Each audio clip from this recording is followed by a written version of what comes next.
Di awal film, kita diperkenalkan dengan seorang peternak bernama Paul yang baru saja menyelesaikan pekerjaannya. Selanjutnya, Paul segera pulang karena hari sudah mulai malam. Sesampainya di rumah, Paul langsung disambut oleh istrinya dan putrinya yang bernama Rebecca. Istrinya baru saja selesai memasak. Jadi dia bertanya kepada Paul apakah mereka sebaiknya makan terlebih dahulu. Can't wait to be a farmer too. You're not gonna be a farmer. Saat makan bersama, istrinya mengajak Paul untuk menonton pertunjukan teater di Kansas City malam ini. Mendengar hal itu, Paul meminta maaf karena tidak bisa ikut karena harus mengantar 100 ekor sapi ke kota sebelah malam ini.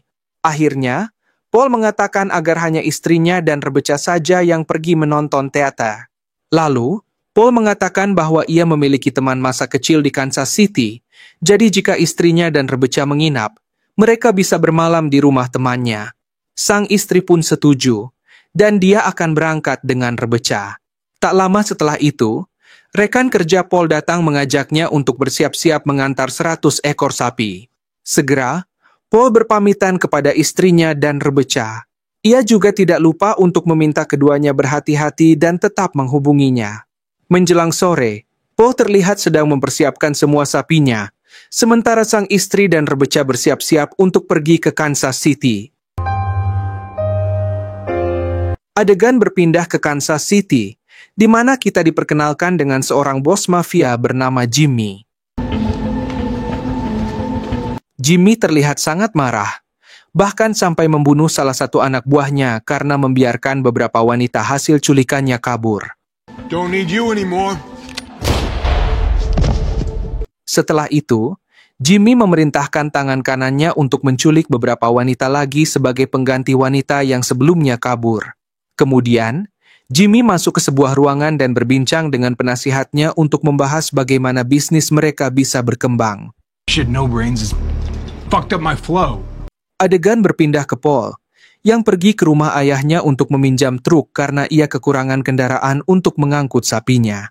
Sesampainya di dalam, ayahnya mengajaknya mengobrol sambil menonton pertandingan sepak bola. Eddie and Rebecca, where are they?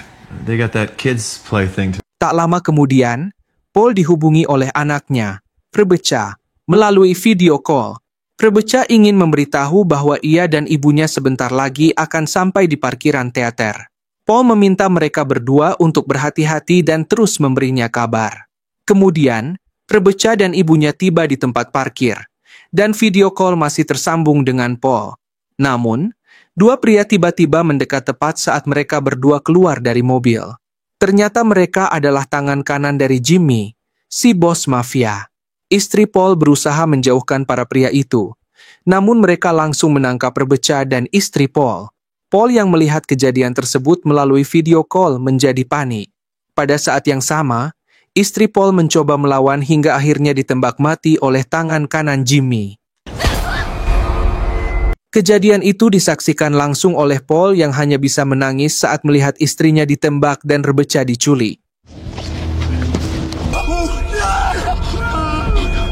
Ayah Paul mencoba menenangkannya dan memintanya untuk berhenti menangis. Dia berkata bahwa dalam situasi seperti ini, bukan waktunya untuk bersedih, tapi bertindak. Dia menyuruh Paul untuk mengambil senjatanya dan membantai para penculik. Disinilah terungkap bahwa Paul dan ayahnya adalah mantan tentara bayaran Amerika yang dulu bekerja untuk pemerintah. Fucking priority. You bring your daughter home. Akhirnya, Paul bergegas pulang untuk mengambil senjata. Sementara ayahnya langsung menelepon dua teman Paul dan meminta mereka untuk datang sekarang juga.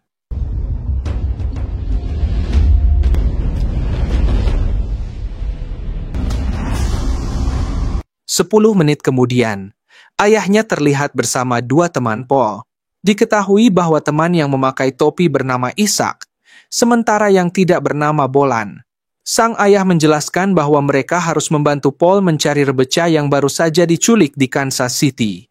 Bahkan, penculik juga telah membunuh istri Paul. Jadi mereka harus membalaskan dendam itu. Bolan bertanya, "Kenapa kita tidak ke polisi saja?" Ayahnya menjawab bahwa itu tidak ada gunanya karena pergi ke polisi hanya akan menghabiskan uang. Okay, stay sharp. He is going to need you. Trust me.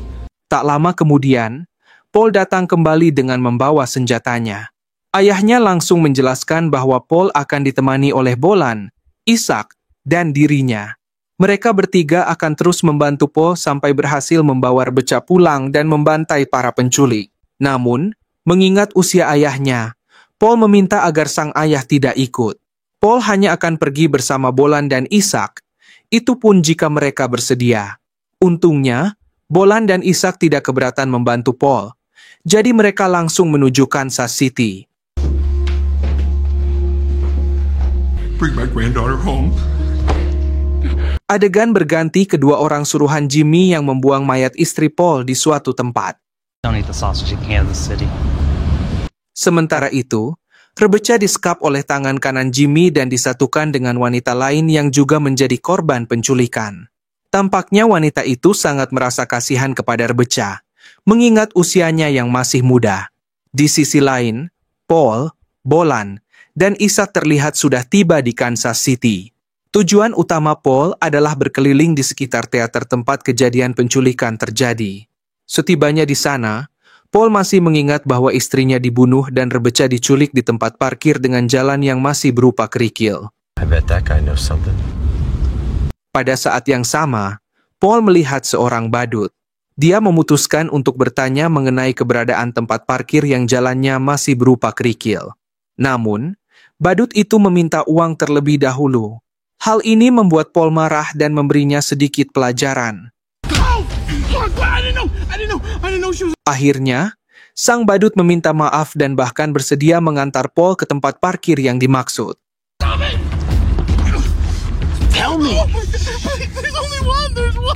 Berkat bantuan badut itu, Paul, Ishak, dan Bolan menemukan mobil milik istrinya. Lalu, Paul meminta Bolan dan Ishak untuk mencari para penculik di sekitar lokasi, sementara dia akan memeriksa mobil almarhum istrinya terlebih dahulu. Tak lama kemudian, Paul melihat tangan kanan Jimmy dan salah satu anak buahnya sedang berkeliaran mencari mangsa. Paul meneriaki mereka untuk meminta informasi. Namun, keduanya langsung melarikan diri. Hal ini membuat Paul curiga dan akhirnya melepaskan tembakan. Tembakan tersebut berhasil mengenai anak buahnya, sementara tangan kanan berhasil melarikan diri. Pada saat yang sama, Bolan dan Ishak tiba. Paul langsung membawa pria yang tertembak ke dalam mobil untuk diinterogasi lebih lanjut. Let's go! Let's go! 30 menit kemudian, Paul membawa pria itu ke sebuah gudang kosong. Setelah mengingat kembali, Paul menyadari bahwa pria ini adalah salah satu pelaku yang menangkap istrinya karena ia melihatnya lewat video. Sebelum diinterogasi, Paul memilih untuk memberikan pelajaran brutal kepada pria itu. Someone hand me my toolbox. This is gonna hurt a lot. Melihat Paul yang begitu kejam, Bolan dan Ishak mencoba menghentikannya. Namun, Paul tidak mendengarkan dan terus menyiksa pria tersebut. Setelah memukulinya, Paul bertanya di mana anak perempuannya berada. Pria itu hanya menjawab, "Westort."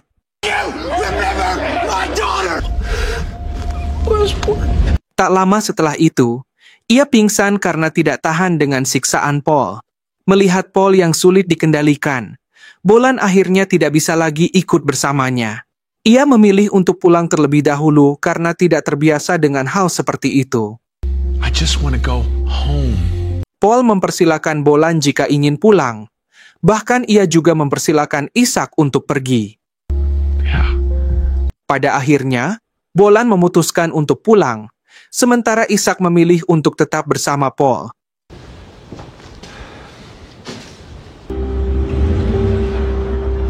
Dalam perjalanan, Paul meminta Ishak untuk mengecek di internet apa itu Westort. Setelah dicek, ternyata Westort adalah sebuah klinik milik dokter gigi yang masih ada di Kansas City. Dengan cepat, Paul dan Ishak memutuskan untuk pergi ke klinik tersebut. Sesampainya di sana, Paul dan Ishak langsung menerobos masuk sambil membawa senjata. Saat berada di dalam, Ternyata klinik tersebut hanyalah kedok karena sebenarnya merupakan tempat pesta bagi para pecandu. Tak lama kemudian, Paul dan Isaac berhasil menemukan pemilik klinik tersebut yang sering dipanggil si dokter gigi, dan pria itu mencoba melarikan diri dari tempat tersebut. Untungnya, Paul berhasil mengejarnya dan menginterogasi si dokter gigi. Paul menunjukkan foto anak perempuannya, Rebecca, dan bertanya di mana keberadaannya. Dokter gigi itu menjawab bahwa Rebecca berada di pabrik sablon milik Jimmy, si bos mafia. Sebenarnya, pabrik itu juga hanyalah kedok, karena digunakan untuk perdagangan manusia dan barang ilegal. Kemudian, Paul kembali bertanya mengapa dokter gigi itu tahu banyak tentang penculikan Rebecca. Dokter gigi itu menjawab bahwa dia memiliki 20% saham dari semua bisnis milik Jimmy. Selanjutnya, Paul memaksa dokter gigi untuk mengantarnya ke pabrik sablon tempat Rebecca disandra. Namun, baru saja keluar dari klinik, kelompok Jimmy tiba-tiba muncul dan langsung mengepung Paul. Di sini, Paul mengancam akan membunuh si dokter gigi jika Jimmy tidak mematuhi perintahnya. Namun, Jimmy malah tertawa dan mengatakan bahwa itu akan menguntungkannya jika si dokter gigi mati. Kemudian, Jimmy memerintahkan tangan kanannya untuk menghabisi mereka semua, termasuk si dokter gigi, hingga akhirnya terjadi baku tembak.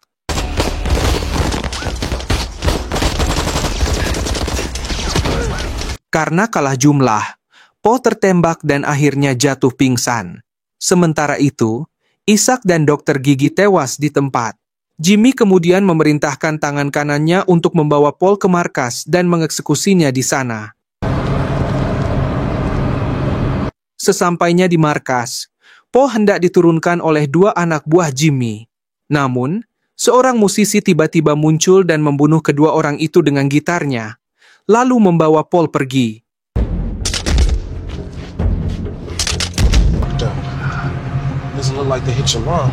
Saat terbangun, Paul sudah berada di dalam sebuah rumah, meskipun lukanya hanya dibalut dan belum sepenuhnya diobati. Paul keluar untuk mencari tahu siapa yang telah menyelamatkannya. Ternyata, itu adalah Randall. Dia adalah teman masa kecil Paul, yang pernah diceritakan Paul kepada mendiang istrinya. Paul segera berterima kasih kepada Randall karena telah menyelamatkannya.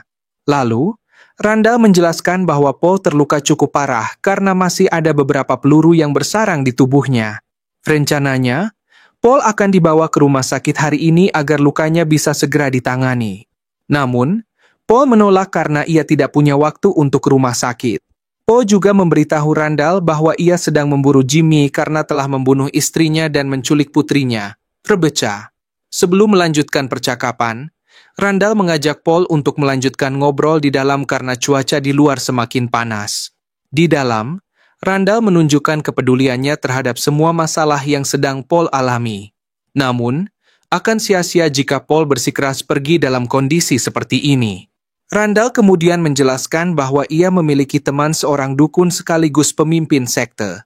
Ia dikenal sangat sakti dan bisa menyembuhkan segala jenis luka hanya dengan satu sentuhan. Jadi, jika Paul mau, Randall akan membawanya ke tempat dukun tersebut. Karena ini adalah satu-satunya cara agar luka Paul bisa sembuh seketika. Percaya atau tidak, akhirnya Paul setuju dengan saran Randall, dan mereka pun segera berangkat. Come on. Let's go. Singkat cerita, Paul dan Randall tiba di tempat dukun tersebut.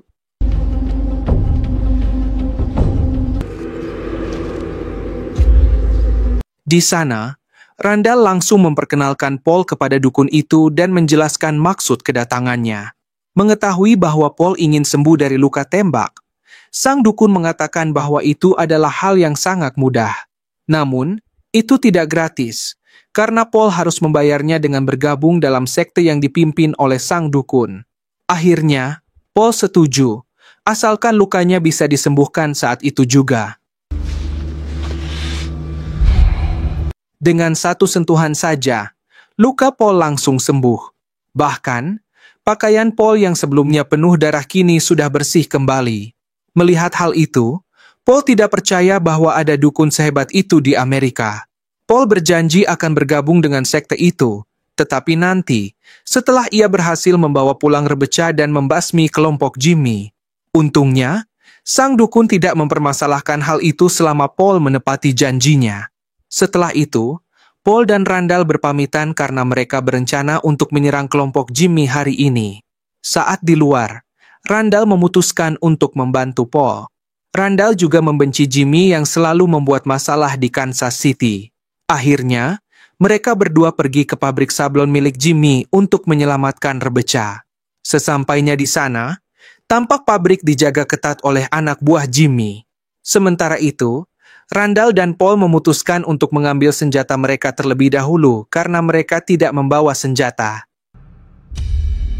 Thine will be done who trespass against us. Beberapa saat kemudian, Paul terlihat melukis wajahnya seperti tentara karena sebentar lagi ia akan mulai menyerang markas Jimmy. Sementara itu, Randall menyelinap lebih dulu lewat belakang. Tak lama kemudian, Paul mulai beraksi dan menghabisi para penjaga Jimmy satu persatu. Sementara itu, Rebecca, putri Paul, tampak sedang mengalami demam tinggi. Seorang tahanan wanita memanggil penjaga untuk meminta obat karena Rebecca sakit. Namun, sayangnya, penjaga itu malah memberikan zat terlarang yang langsung membuat Rebecca tewas. Melihat hal itu, wanita tersebut mencoba melawan penjaga hingga akhirnya berhasil menghabisinya. Kemudian, wanita itu mencoba melarikan diri sambil membawa senjata penjaga. Ia berhasil menghabisi beberapa penjaga di luar, lalu mencuri mobil untuk kabur.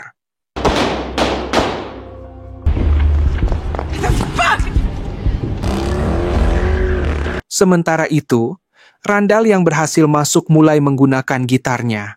Kembali ke Paul, kini ia harus berhadapan dengan tangan kanan Jimmy.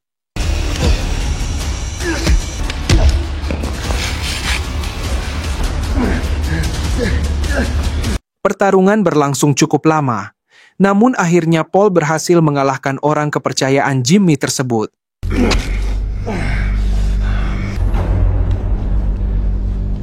Selanjutnya, Paul masuk ke ruangan Jimmy. Namun, tidak ada siapapun di sana, sehingga Paul hanya bisa berteriak memanggil Jimmy agar keluar. Di saat yang sama, Jimmy tiba-tiba muncul dan menembak kaki Paul. Di sini, Jimmy mengatakan bahwa ia mengagumi keberanian Paul yang pantang menyerah. Namun, semua itu untuk apa? Karena sekarang, Rebecca, putri Paul sudah mati. Mendengar hal itu membuat Paul semakin marah, dan ia mencoba melawan dengan sekuat tenaga. Namun, karena Paul sudah terluka parah, ia akhirnya terpojok oleh Jimmy dan hampir dihabisi. Namun, tiba-tiba, dengan satu tembakan, Jimmy pun tewas. Ternyata, Randall lah yang menembaknya. Selanjutnya, Randall mencoba menyadarkan Paul yang sekarat. Di saat yang sama, kita diperlihatkan mimpi Paul, yang tiba-tiba didatangi oleh istri dan putrinya, Rebecca, yang mengenakan pakaian serba putih. Paul langsung memeluk mereka berdua sambil meminta maaf karena tidak bisa menyelamatkan mereka. Kemudian, Paul memutuskan untuk ikut bersama mereka, yang berarti di dunia nyata, Paul telah meninggal. Melihat Paul yang sudah tidak bernapas, Randall memutuskan pergi dengan kesedihan yang mendalam. Namun, untungnya, Paul tidak jadi bergabung dengan sekte yang dipimpin oleh dukun tersebut karena belakangan diketahui bahwa itu adalah sekte sesat.